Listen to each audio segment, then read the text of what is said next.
Começa agora, Abominável Podcast, com Dani Taranha e Rodrigo Ramos.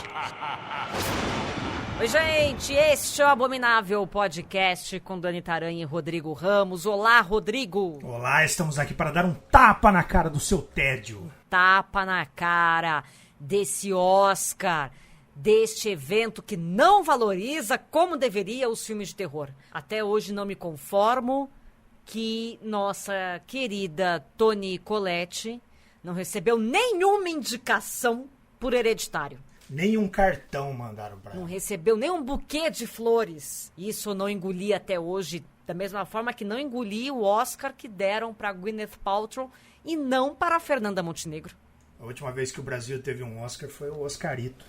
Apoia.se/Abominável Podcast. Vai lá, escolha a sua recompensa, nos apoie, seja um apoiador deste programa e nos ajude a fazer uma passeata em Hollywood contra o preconceito para com os filmes de horror. Apoia.se/Abominável Podcast. Vai lá nos ajudar, queridos ouvintes. E aí vocês nos perguntam, mas não teve nada de terror no Oscar? Claro que teve. Claro que teve. Tivemos alguns filmes indicados, alguns filmes premiados. Mesmo que eles indiquem, é difícil levar um filme de terror para as categorias maiores, digamos assim, né? Normalmente acaba ficando com as categorias técnicas, que são aquelas que ninguém assiste. Que a transmissão no Brasil pula. Que é aquela transmissão que acontece um dia antes, né? Que não é nem televisionado isso. Mixagem de som. Imagina, tipo, galera, nossa, tô torcendo. Que triste. Ai, gostar de terror é uma coisa muito difícil, vocês sabem disso. Vamos então mostrar aqui neste programa os filmes que ganharam alguma coisa no Oscar. Filmes de terror, obviamente, não estou falando de Titanic. São vários, a gente vai passando um por um, porque apesar de serem vários, não são muitos. Ainda que sejam vários, ainda são poucos. Pois é, dá pra gente falar num programa. Ai, que tristeza, né? Que tistreza. Vamos lá. Você começa então, Rô, por favor. Começo. Eu vou abrir aqui com O Médico e o Monstro, filme de 1931, dirigido por Ruben Mamoulian, que é uma adaptação do clássico do Robert Louis Stevenson, que conta a história de um cientista que consegue separar o lado negro de sua personalidade graças a um experimento científico, né? Aquela coisa de colocar seu lado bom e o seu lado mal ali, né? Ele consegue dividir isso.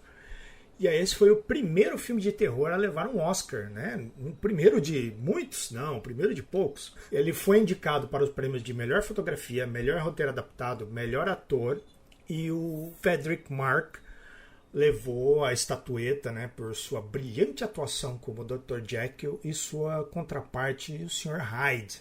E realmente o que esse cara faz aqui é de cair o queixo, para não dizer o cu da bunda.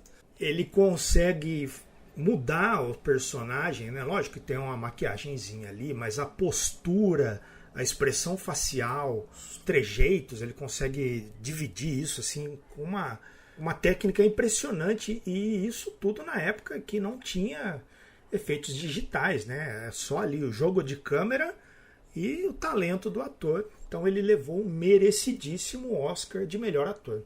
Digamos que a gente estreou muito bem. Agora eu vou para 1945 com o filme O Retrato de Dorian Gray, o segundo filme de terror que levou Oscar. Essa é a primeira adaptação falada do romance do Oscar Wilde sobre um homem que não envelhece.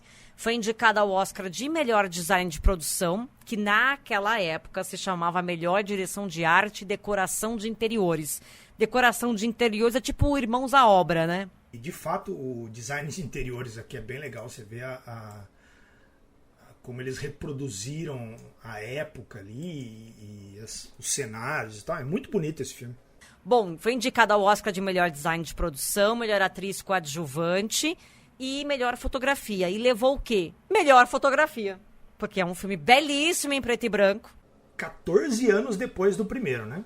Olha só o buraco. Teu próximo, Rô? Meu próximo se passa 13 anos depois do segundo, né? Então o terceiro já é 37 anos depois do primeiro. É muito tempo, gente.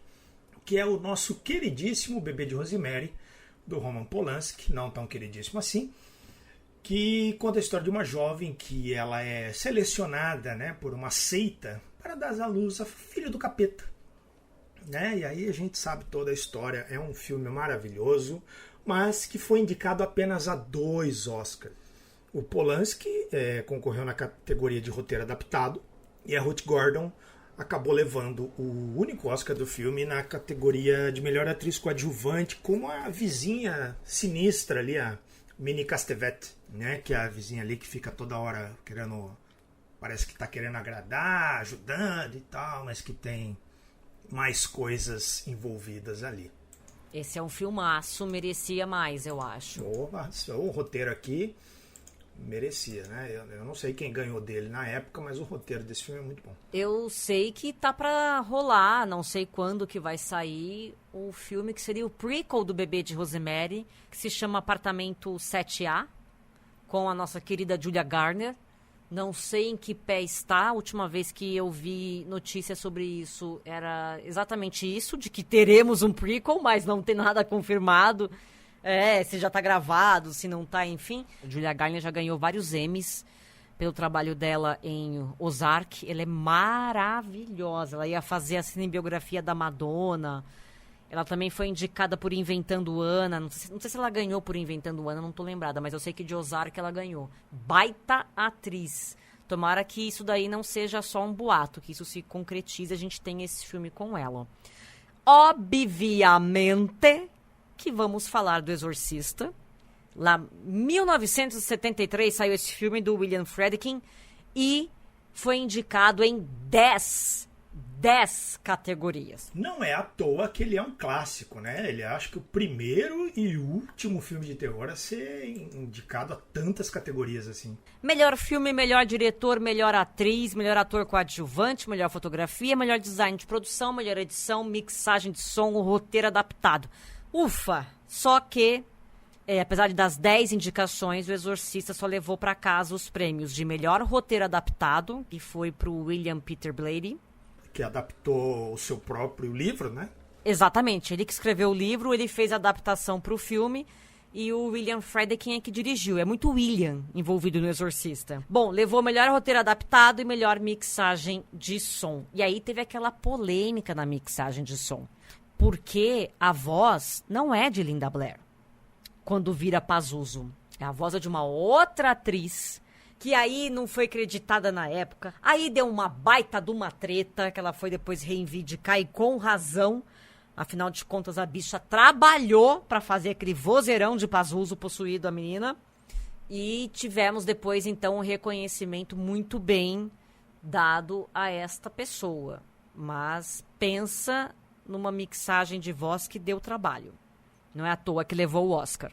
E ele tem toda aquela história de eles misturarem os sons de sexo, de animais e um monte de coisa que eles colocam quase como uma mensagem subliminar ali para ir criando todo o clima antes de tudo degringolar de vez no filme. Teu próximo, Rô? Olha, caiu para mim a honra de falar de um dos meus filmes preferidos de todos os tempos. Eu já comentei aqui que eu era viciado nesse filme quando era criança e até hoje assisto pelo menos uma vez por ano, que é Tubarão, clássico de 1975 do nosso grande, amado, querido, idolatrado Steven Spielberg, um diretor aí com uma carreira gigantesca e só com pérolas. E é um filme sobre um tubarão branco, né, gigante ali, que um dos maiores já vistos, que acaba indo parar numa praia, né, numa pequena cidadezinha litorânea ali. E aí, enquanto, bem na época da alta do turismo ali, enquanto um policial fala pra galera, fala, olha, a gente vai ter que fechar as praias e tal, a prefeitura e os poderosos ali não querem perder a oportunidade de fazer um dinheirinho, e aí tudo acontece, né? A gente já viu isso acontecer não só no Tubarão, mas em outros lugares também. Mas enfim. E ele foi indicado em 4 categorias, lá no Oscar de 1976. E perdeu apenas o Oscar de melhor filme, que ficou com Um Estranho no Ninho, aquele com o Jack Nicholson, que é um filmaço também. Eu acho que, com dor no coração, mas eu consigo enxergar uma certa justiça, né? Embora, ainda assim, ele levou para casa 3 prêmios, que é a melhor mixagem de som, olha ela aí de novo. Melhor edição, que é uma baita de uma edição, né? Que isso, como ele consegue criar o suspense ali e o medo sem mostrar muito, né? Só nos cortes e no posicionamento das câmeras e tal. Mas nada disso seria tão eficiente se não fosse a trilha sonora do John Williams, que levou o prêmio de melhor trilha sonora, que tem aquela trilha impecável, que é reconhecida até hoje, né? Todo mundo brinca, ainda hoje eu tava vendo alguma coisa que tava o cara fazendo tan, tan, tan, tan, tan. É perfeita a trilha. E o filmaço que levou aí 3 prêmios merecidos, deixado para trás apenas de melhor filme, mas não foi dessa vez. Vou para 1976, olha só, 2 anos seguidos com indicações para filmes de terror. Que milagre! Porque em 76 saiu um filme chamado A Profecia, não sei se vocês conhecem, do Richard Donner, que é só aquele filme sobre o nascimento do anticristo. Aquele filme que não vai ter agora. Vai ter um prequel agora, né, da Profecia. Eu tenho medo desses prequels, gente, juro pra vocês. Até porque eu acho que é tão... Já passou essa época do Satanás aí. A gente tem coisa pior hoje em dia. As pessoas não acreditam mais no anticristo, eu acho. Mas enfim, teremos, né? Quem assiste o jornal hoje em dia tem coisa pior. Bom, este filme foi indicado em 2 categorias, melhor trilha e melhor canção original. E aí tivemos, então, um prêmio de melhor trilha sonora para A Profecia, que também é uma baita trilha boa. E eu gostei que foi logo no ano seguinte de Tubarão. E o terror... Você montou essa sequência só para me agradar. Essa sequência está montada por ordem cronológica. Eu não tenho culpa. Calhou, hein? Eu vou falar de outro filme que eu amo, que é Alien, o Oitavo Passageiro, filme de 1979. Aí já abrimos aí um pouquinho a janela de tempo, dirigido pelo Ridley Scott, que é aquele clássico filme sobre um grupo de astronautas que se depara com um parasita mortal no espaço, né? Acaba levando eles param para atender um chamado de socorro, né? Eles vão lá ver o que é, de onde vem esse chamado. E eles acabam levando esse parasita para dentro da nave, e aí toda a história se desenrola com uma primazia, né, uma história impecável. Justamente por isso, ele foi indicado ao Oscar de melhor design de produção e melhores efeitos visuais, que de fato são efeitos que não envelheceram. Você assiste, hoje em dia ele tem coisas ali que ainda impressionam, né, porque são efeitos práticos e muito bem posicionados, né? Ele consegue usar essa coisa também de mostrar e esconder, assim como o Spielberg fez com o Tubarão, o Ridley Scott faz aqui. E com isso ele acabou levando apenas, né, embora tenha sido indicado nas duas categorias visuais ali, ele acabou levando só de melhores efeitos visuais. Muito que bem. E aí eu vou para 1981, um filme chamado Um Lobisomem Americano em Londres. O filme mostra 2 jovens que são atacados por um lobisomem no interior da Inglaterra. É legal. Levou o Oscar de melhor maquiagem, que realmente é merecido. O sujeito que trabalhou se chama Rick Baker, e ele criou uma das maiores transformações já vistas no cinema de horror. Isso em 1981. Então, o Oscar merecido para ele, o Oscar de melhor maquiagem. Vai transformar um sujeito num lobisomem para você ver se é fácil. Se não fica uma coisa caricata, fica parecendo um shih tzu. Então, merecidíssimo esse Oscar para Um Lobisomem Americano em Londres. Aí, Rô, teu próximo também é sobre o filme que você gosta. Próximo é Aliens, O Resgate, filme de 1986, dirigido por James Cameron, aí 5 anos depois do Lobisomem Americano em Londres. Conta a história de um grupo de fuzileiros que levam a única sobrevivente do filme anterior para uma missão de resgate, né, de um um grupo de trabalhadores, né, uma comunidade de trabalhadores ali, que estavam em outro planeta trabalhando na terraformação ali. Estavam preparando aquele lugar para ser colonizado, né? E eles acabam perdendo contato com esses colonizadores, e aí eles vão lá ver o que aconteceu e adivinha só. Adivinha. Tem alien no meio. Espalhou e matou todo mundo, fez um furdunço. Teremos Alien esse ano, o filme do Fede Álvares. A gente falou até o nome do filme agora aqui, eu esqueci o nome. Romulus. Deixa eu ver se eu consigo. Romulus, exatamente. Alien Romulus, esse é o nome do próximo filme Alien. Junho, se tudo der certo. Gosto do diretor, estou empolgada. Também tô, quero só ver o que vai acontecer, até porque eu assisti, tenho em DVD todos os Aliens, incluindo aquele último que eu odeio. Ah, o Covenant. Que filme horroroso. Teve isso, né? Teve isso. Eu acabei de aí. esquecer que isso aconteceu. Teve o Covenant, teve o Alien vs Predador 2, que ninguém consegue ver nada, e o Prometheus. Esses 3 são os piores, mas eu tenho eles em casa, a coleção. E aí o Aliens, o Resgate, ele levou 2 categorias de melhor edição de som e melhor efeitos visuais. Novamente aí o nosso querido Xenomorph garantindo o Oscar pra galera.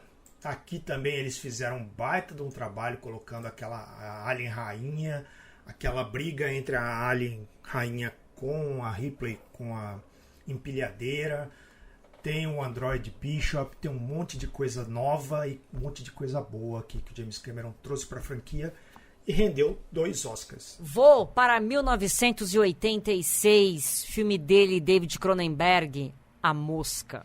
Este filme, que é, eu acho que um dos únicos filmes que eu torço para ter um remake, apesar desse daí já ser um remake, né? Porém, é a versão mais popular, vamos assim dizer.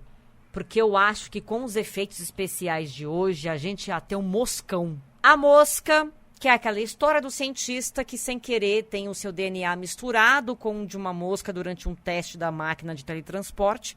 Este filme foi indicado ao Oscar de melhor maquiagem e melhores efeitos especiais, mas levou o de melhor maquiagem e merecido também, porque em 1986... Ele concorreu com Alien, né?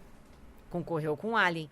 Em 86 não era tão fácil transformar o povo em mosca. Vale a pena citar que essa maquiagem ela muda ao longo do filme, né? Ele tem várias fases ali da mutação dele e a mosca em si aparece só no finalzinho, então acabou perdendo pro Alien, porque o Alien já tem esse efeito visual já desde o primeiro frame do filme. Qual é o próximo, Rô? O próximo Oscar para um filme de terror, né, do gênero aqui, foi só em 1990, 4 anos depois, quando o diretor Rob Reiner trouxe uma das melhores adaptações de Stephen King para o cinema, que é Louca Obsessão.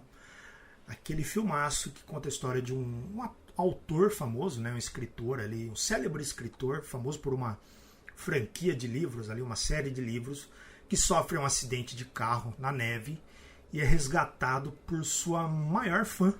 E aí ele fica tá tudo muito bom, tá tudo muito bem, até que ele começa a perceber que todos os cuidados que ele está recebendo ali, daquela fã, tem uma coisinha por trás ali. Tem a segunda intenção, tem um parafuso a menos ali. E esses parafusos a menos renderam para Kathy Bates o Oscar de melhor atriz, porque aqui ela tá destruidora nesse filme. Ela assusta. Meu Deus do céu, a Kathy Bates é uma baita de uma atriz. A coisa dos 2 personagens, né? Quase que 2 personagens no mesmo, né? Ela tem essa camada de mostrar que ela tem uma inocência, mas tem alguma coisa estranha, né? É a inocência junto com a crueldade. É um negócio brilhante o que ela fez. Arregaça. Quem não assistiu esse filme, por favor, pessoas, assistam.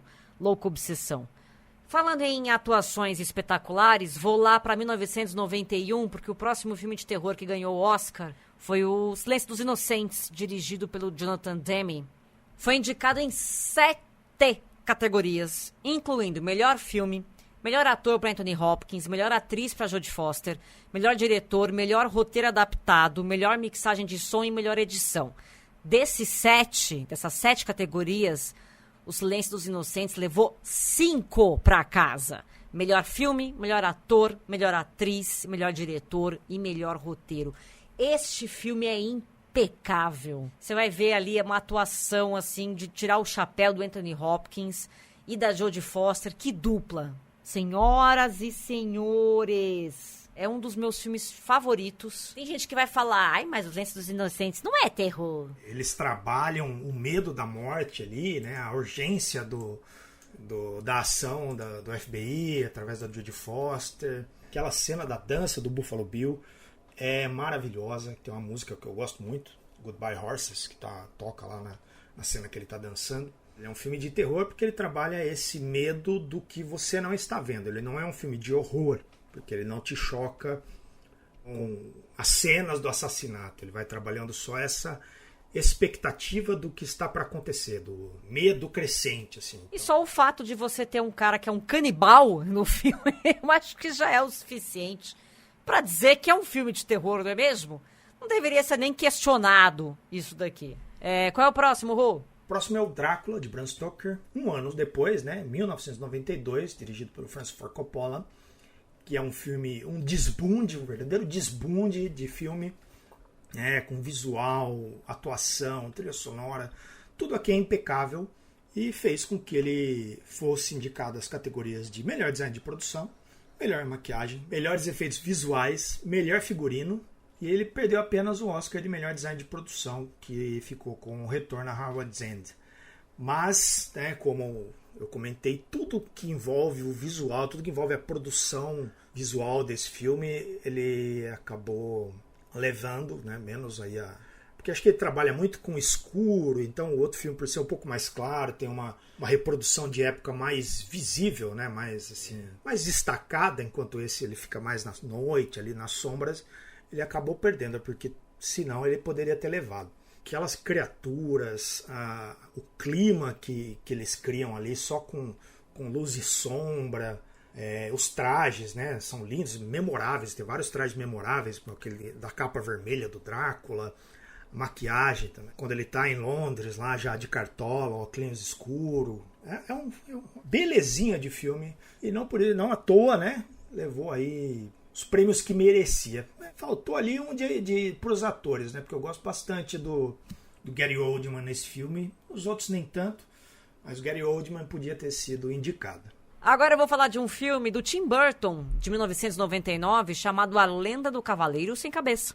Vocês lembram? Johnny Depp, filme que mostra um sujeito que é enviado para uma cidade para investigar as decapitações de 3 pessoas e descobrir quem é o culpado, o que está acontecendo. E aí ele descobre que o culpado é aquela lenda, aquela figura do cavaleiro sem cabeça, e aí tem toda a história do filme. Esse filme venceu na categoria Melhor Direção de Arte. Tá bom, é um filme bonito, o Tim Burton sabe fazer essa coisa, Ele cria aqui um filme da Hammer, nos anos 90. Ele tem muita cara de filme dos anos 60, ali, aquele horror gótico da Hammer, com névoa, castelo, casarão, e eu gosto de como ele conseguiu ambientar a história, e é merecido.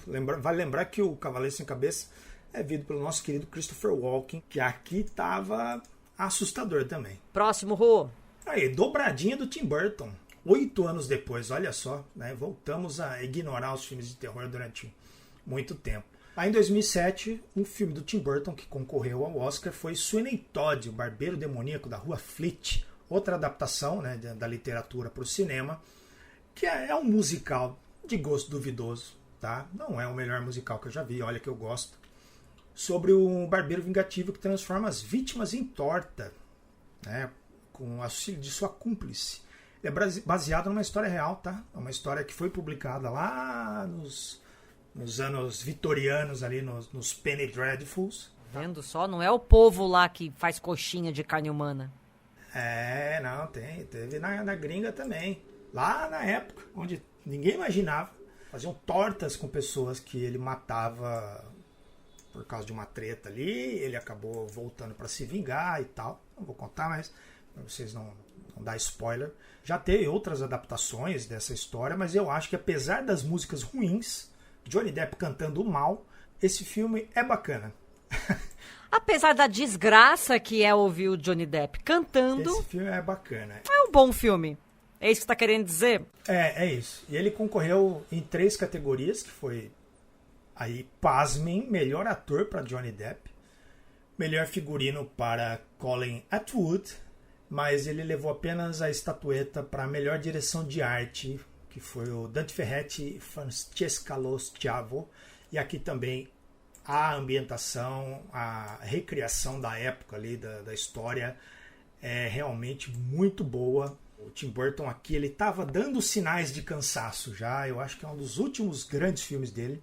Gosto bastante. Precisava de umas férias. Precisava de umas férias. Pra mim, ele tá de férias até hoje. Mas, né, assistam, né? Sinto muito por Johnny Depp cantando, mas assistam que é legal. É legal, eu gosto desse filme. Apesar de tudo, eu gosto desse filme. Vou para 2010, o filme do Darren Aronofsky, que eu gosto demais. Demais, que filmaço. Que é um filmaço, é uma mão na teta e é um trabalho da Natalie Portman, que, assim, é de aplaudir de pé. Eu tô falando de Cisne Negro, que foi o único filme de horror depois do Silêncio dos Inocentes que foi indicado às categorias principais, né? Melhor filme, diretor e atriz. E fotografia também e edição. Mas o Cisne Negro levou o Oscar de melhor atriz para Natalie Portman. Apenas este Oscar, não levou filme, nem diretor, nem fotografia, nem nada. O que é triste, mas ao mesmo tempo, se tirassem o Oscar da Natalie Portman aqui, teria passeata na Paulista. Teria protesto. Teria. Este filme, se você não viu, ouvinte, pelo amor de Deus, desligue agora esse podcast, eu te perdoo por desligar agora. Desligue agora esse podcast e vai assistir. Esse filme é tenebroso. Esse filme você fica tenso do início ao fim. Você não sabe o que você faz nesse filme. Você quer entrar na tela e sacudir, fazer alguma coisa. É pavoroso. Lindíssimo, Cisne Negro de 2010. E esse ano tem mais um filme de terror do Aronofsky vindo aí, hein? Qual que é? Não tem nome ainda. Assim. Não tem nome ainda? Não saiu nada? Mas ele vai fazer outro filme de terror. Eu gosto. Tá nas expectativas do ano, né? Vamos ver. E antes da gente fechar, porque sim, depois de 2010 só teve mais um. De uma tristeza sem fim. Mas esse ano tem continuação do Ursinho Puff e tá garantido. Vixe, tem do Mickey, tem a Cinderela. Esse ano ninguém tira. O Oscar do ano que vem é nosso. Olha só que legal que é o quê? A Darkflix Plus, porque é o único serviço de streaming nacional focado em filmes e séries de terror, ficção científica e fantasia. Você acessa pelo celular ou tablet através do aplicativo ou entra no site darkflixplus.com.br. E aí, para ter acesso ao conteúdo, você assina o serviço por R$ 9,90 por mês. O diferencial é que todo dia entra um filme na Darkflix Plus. Dia 8 de março, De Volta ao Inferno, O Lobisomem, Náufragos do Titanic. Ah, garoto. Dia 9 entra a segunda temporada de Twin Peaks, tá? Entra também A Mulher de Preto, entra Howard, o super-herói, que é o Howard the Duck. Eu adoro esse filme. Eu gosto. Adoro esse filme. Muito errado, mas é bom. Muito errado, mas maravilhoso. Dia 10 entra Labirinto, sim, aquele. Também entra O Toque da Medusa. Dia 11, Thriller, um filme cruel. Rasputin, um monge louco. Dia 12, Robocops. Dia 13, A Possessão de Michael King. O Incrível Homem que Encolheu. Dia 14, Os Invasores. A Ameaça que Veio do Espaço. Cara, a Darkflix é maravilhosa e você precisa conhecer. darkflixplus.com.br. Agora sim, o último filme de horror que foi indicado e ganhou Oscar. E vale a pena citar, só abrindo parênteses aqui, que eu acho que metade dos filmes, se não mais da metade dos filmes que a gente citou aqui, estão na Darkflix. Olha que beleza. Olha que beleza. Então, se você não viu ainda esses filmes, é a hora. É a chance que você tem, cara. Já entra lá, darkflixplus.com.br. E aí, depois de Cisne Negro, lá em 2010, a gente só teve mais uma indicação de um filme de terror. Né? Teve aí A Forma da Água, mas ele é mais uma fantasia, né? Ele não trabalha muito bem com o terror ali, porque tem um monstro, mas é outra linha de caminho a história. E foi em 2017 com Corra, do Jordan Peele, que conta a história de um jovem negro, né, que namora uma moça branca e eles vão visitar a família dela. E aí eles estão lá passando o fim de semana e esse cara vai percebendo coisas estranhas que estão acontecendo. E ele descobre que a família da namorada esconde algo muito perturbador, né? É um filmaço, catapultou aí Jordan Peele, né, que colocou ele nos holofotes dos fãs de terror, né? Hoje em dia ele é um dos diretores do gênero mais queridos dos fãs de horror. Ele dirigiu depois o Nós, depois ele dirigiu o Não Olhe, que eu acho que merecia uma indicação ali também. E aqui ele levou o melhor roteiro original, que de fato é um baita roteiro, tem umas ideias bem malucas, tem umas reviravoltas, tem tudo aquilo que a academia costuma olhar com um pouco mais de atenção, né? Principalmente porque ele veio depois de uma sequência de protestos, né? Com o Oscar ali, todo mundo teve o Me Too, o Oscar So White, teve várias coisas que culminaram com esse fazendo a academia olhar para outros nichos, né? Não só ali do homem branco, né? E aí Jordan Peele foi lá e arrebatou o Oscar de melhor roteiro original. Antes da gente encerrar, Rô, eu queria que a gente fizesse aqui rapidamente o nosso Oscar do terror. Por exemplo, qual filme do ano passado você gostaria que tivesse no Oscar deste ano? Arriscaria ali um roteiro, não sei se é original ou é adaptado, eu acho que é original. Um roteiro e ator pro Skarsgård e pro Piscina Infinita.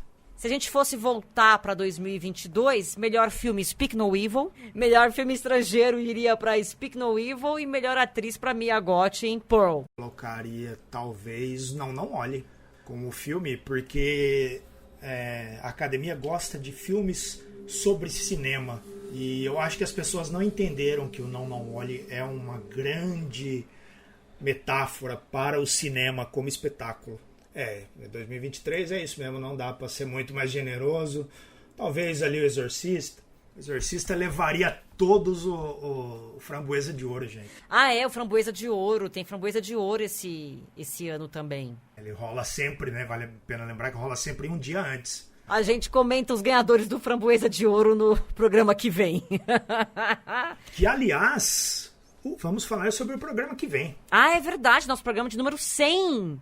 Número 100, nosso 100º programa. Quem diria que chegamos até aqui? O Rodrigo tá fazendo um compilado das perguntas que vocês enviaram pra gente. Vamos responder tudo no programa da semana que vem. Exatamente. Se você está ouvindo agora, está sabendo agora disso, você vai lá no nosso Instagram, tem lá um post que está fixado, tem um número 100 ali.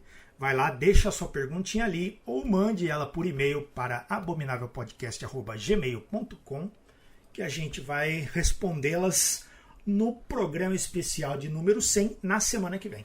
Eba! Você não perde por esperar. Nos encontramos no 100º programa. Por enquanto é só. Um beijo pra vocês. Beijo, Rô! Beijo! Abominável Podcast.